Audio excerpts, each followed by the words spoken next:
Hi BookTube, it's Amy. I'm here talking about Henri de Balzac once again, and today I'm talking about his story, Another Study of Woman. So apart from the high-level thematic theme of women in French society, particularly in Parisian society, there really is no relationship between this short story, Another Study of Woman, and his previous short story, A Study of Woman. Another Study of Woman was written between the years 1839 and 1842, and it's about 40 pages long, and I think one of his most interesting works so far. The narrative style is a little bit different, and it consists mainly of a series of anecdotes, witty remarks, and stories told at a party. So Balzac begins with a framing device where the narrator, presumably him, because Balzac often appears as the narrator in his own works, the narrator sort of frames the story for us by talking about parties in Parisian society, and specifically talking about what he calls the second soirée. So after the main party was over, after the women have gone and caught the eye of the man they hope to impress, after everyone has done their small talk and begin to go home, the closest friends of the host, those who belong in the intimate circle, those who could be members of the host or hostess's salon, were often invited into a smaller, more intimate room for a supper, for an intimate dinner around 1 or 2 in the morning. And our narrator takes us to a particular party that he attended, where de Marsay, the prime minister at the time, is asked by a fellow supper guest if he had ever had a moment in his previous life, his life before being prime minister, where he had had a thought or a wish or an inclination that predicted to him his future vocation as prime minister, as a statesman. And all the guests around the table, all trying to be as witty as possible, sort of start to chime in as he tells his story about a previous mistress he had who later became a duchess. She married a duke, but he recounts this witty, funny story of this mistress he had, and how that relationship led him to realize that he had the qualities of a statesman.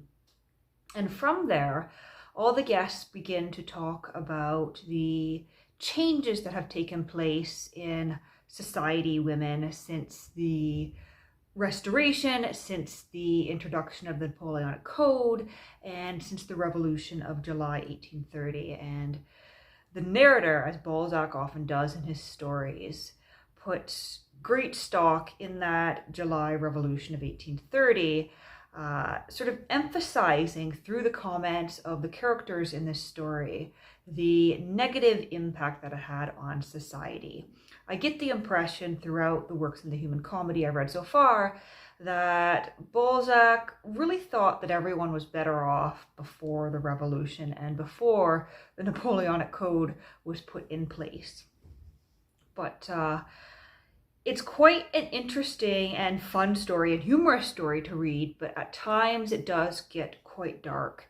And it really starts off on this humorous, witty high that then takes us sort of into this dark valley and then brings us back up sort of to this neutral zone where I, as the reader, still had those witty remarks on my mind, but then had these dark images in my mind. And it's sort of that neutral feeling of, okay, wow, that was a lot, that you get when you're leaving a party or an event. And coincidentally, that's exactly what's happening at the end of this short story. The guests are departing after this conversation. So there are two types of people that are really the butt of the joke in this story. The first is the idea of the statesman, which the characters in this story sort of equate with being something foreign. They make a joke about there being a lot of statesmen in Britain. And the other is the idea of the perfect lady, which is portrayed in opposition to the great lady of previous times. On the subject of the statesman, the Prime Minister de Marsay says that he first realized he would make the perfect statesman based on his behavior, based on his approach to becoming disillusioned with love and realizing that his mistress was deceiving him. And de Marsay says that he takes the same approach to love as he does to his role as a statesman. He says, "The statesman, my friends, exists by one single quality, to wit, the power of always being master of himself, of profiting more or less under all circumstances, by every event, however fortuitous, in short, of having within himself a cold and disinterested other self, who looks on as a spectator at all the chances of life, noting our passions and our sentiments, and whispering to us in every case the judgment of a sort of moral ready reckoner." And so it's a very, very jaded view of what it means to be a statesman. And in addition to this sort of distrust of the statesman within this story, we also see emerging this idea of the perfect lady, which, as I said, is in opposition to the grand lady of previous times. And this is where a lot of minor characters within the story, who perhaps only say a line or two, start to chime in with the wittiest remarks they can think of about what it means to be a lady in their contemporary Parisian society. There was once a time where ladies could essentially do whatever they wanted in high society. They could have affairs and trust that they were protected by their positions, their titles, and their wealth. But everyone at the party, all the men at least, are under the impression that recent political events have changed that, and now women must be the perfect lady, where they are afraid of revealing their indiscretions and are much less fun, perhaps. The grand lady could lead in the past by influencing men. She could flirt with her fan, and she was very much this larger than life aristocratic woman of the court.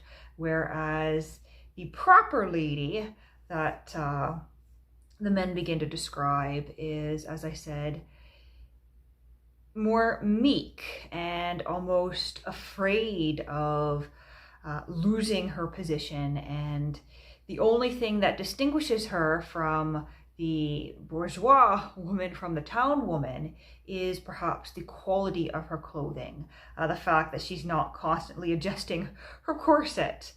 And you get the impression that most of the men around this table sort of misses that woman of the old day and is sort of mourning or lamenting the loss of that previous social time. And de Marsay blames the Napoleonic Code here. It's referred to just as the Code or Napoleon's Code within the story. But de Marsay says that the Code demolished the splendors of the social state, and that we ought to have saved our women from this great wreck. Another guest, Joseph Bordeaux, says the great lady's fan is broken. And yet another guest says, thus your noblest dames have been turned into worthy brood hens. And another guest, Daniel d'Arthez, says, everything in France has aided and abetted the perfect lady. The aristocracy has acknowledged her by retreating to the recesses of its landed estates, where it has hidden itself to die, emigrating inland before the march of ideas. And he says later on, a couple pages later on, we shall see no more great ladies in France, but there will be ladies, and ladies is in air quotes, or quotes rather, there will be ladies for a long time elected by public opinion to form an upper chamber of women. And so these witty remarks sort of go back and forth with these men making fun, making jest at the way that society women have changed since the July 1830 revolution. And then, of course, the several women at this party sort of chime in a rather weak defense of the women of their time, but it's certainly this witty tirade against the proper lady that wins out in the end. And then the conversation takes a very different and almost sudden shift to the story of a Colonel Udet and a captain who served under him in Italy, and the captain's wife, Rosina. And this is where the story gets very dark and very disturbing. It's a sharp contrast between that light-hearted wit of the earlier parts of the story, the earlier anecdotes within the story, and this very dark story which puts a very noticeable damper on the mood of the party and leads to a conversation of the death of somebody else, and essentially, I think you could say, brings the party to an end and sends people leaving for the evening. And the story is about this Colonel Udet who was having an affair with the wife of his captain, and he had a duty to protect the life of that captain and to protect the captain's wife, who was traveling along with them on this campaign. But the colonel had gotten into the habit of sleeping with Rosina, and so one evening when they are in this hovel, this small home, this cottage where the group of men are staying, the colonel finishes up the meal and goes to retire to the hay to sleep and calls out Rosina's name in a questioning way.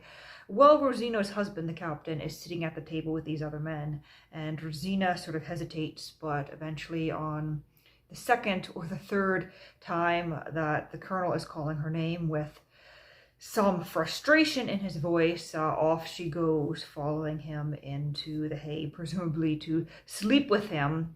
And one of the other men around this table bursts out in laughter, obviously embarrassing the captain, whose wife has just gone off to sleep with another man.